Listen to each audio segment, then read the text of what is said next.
Esse seminário se propõe a inovar e tentar discutir de maneira bastante ampla os principais temas de política energética no Brasil. Você tem os industriais colocando a seguinte questão: a transição ela tem que ser dirigida por mecanismos de mercado. Primeira pergunta, você que já fez parte do Grupo de Economia e Energia, hoje diretor da Agência Nacional de Petróleo, qual é a importância de um seminário como esse, de um grupo acadêmico que discute com imparcialidade, que tem uma parceria da indústria? Qual que é a importância real de uma discussão dessa no momento de transição energética mundial? Em primeiro lugar, eu ainda faço parte do Grupo de Economia de Energia, só estou cedindo a ANP para esse período de mandato, para essa experiência nova. Mas, de fato, acho que é uma contribuição fundamental para o debate das questões-chave da indústria de energia, né? Acho que uma das características do grupo, ao longo da sua história, foi sempre procurar fazer pesquisa aplicada. Então, fazer pesquisa aplicada significa que você está sempre muito próximo e debatendo tanto de outros acadêmicos, mas também das empresas e também de instituições governamentais, tanto no plano nacional quanto no plano internacional. Então, acho que essa característica que sempre predominou nas pesquisas do Grupo de Economia da Energia, lá do Instituto de Economia da UFRJ, faz com que o grupo consiga hoje, né, ser conhecido e reconhecido como um grupo que trabalha de maneira neutra, imparcial, tratando de maneira também rigorosa as questões principais da indústria. Você começou seu debate hoje falando de um momento interessante e oportuno, que foi o choque do petróleo e o Brasil como um modelo de transição energética. Fala um pouquinho sobre isso, por favor.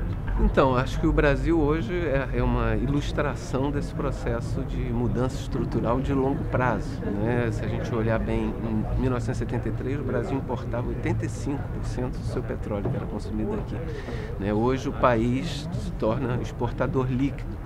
Então houve um eixo condutor, né, um fio condutor das políticas energéticas em diferentes governos que buscaram valorizar a dotação de recursos nacionais, no caso o etanol, no caso a hidrelétrica, e depois, num certo momento, autorizar um conjunto de investimentos importantes, incentivar a Petrobras a ir buscar a exploração em águas, primeiro rasas, depois em águas profundas, depois em águas ultraprofundas, que tornou o Brasil uma referência importante em todos esses domínios, né? Hidrelétrico, biocombustíveis e exploração offshore em águas profundas. Então, acho que hoje, como eu mencionei, se um país quisesse colocar como meta alcançar a matriz energética brasileira em termos de renováveis, em termos das suas diferentes dotações de recursos energéticos, acho que seria até uma meta ambiciosa, dado que acho que foi um processo que ao longo desses 40 anos foi muito bem sucedido.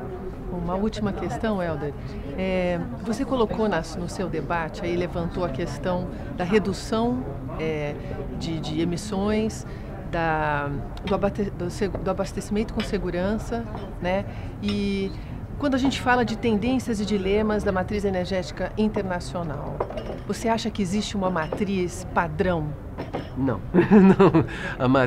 Acho que o que é importante notar é o seguinte: a matriz energética mundial ela é resultante, ela resulta das diferentes decisões que são tomadas no curto, médio e longo prazo dos diferentes países. Então aqui tentei chamar a atenção, pelo menos, que existe uma fortíssima concentração da produção e consumo de alguns países que são dos maiores do mundo e que fazem que essa resultante seja essa que a gente tem hoje. Ou seja, ao contrário da matriz energética ancorada em renováveis que o Brasil tem, a gente pegar a matriz energética mundial vai ver que 80%, 85% dessa matriz é constituída por combustíveis fósseis, petróleo, gás e carvão. Então, mas ela é resultado. Então, o que falta hoje no plano internacional são instâncias que permitiriam uma harmonização dessas políticas, uma concertação dessas políticas, para você ter uma maneira mais orientada para essa transição. Isso eu acho que ainda está muito longe, não existe. Então, por muito tempo, a gente ainda vai analisar essa matriz energética como uma resultante de um processo esse que envolve as diferentes decisões de políticas energéticas nacionais.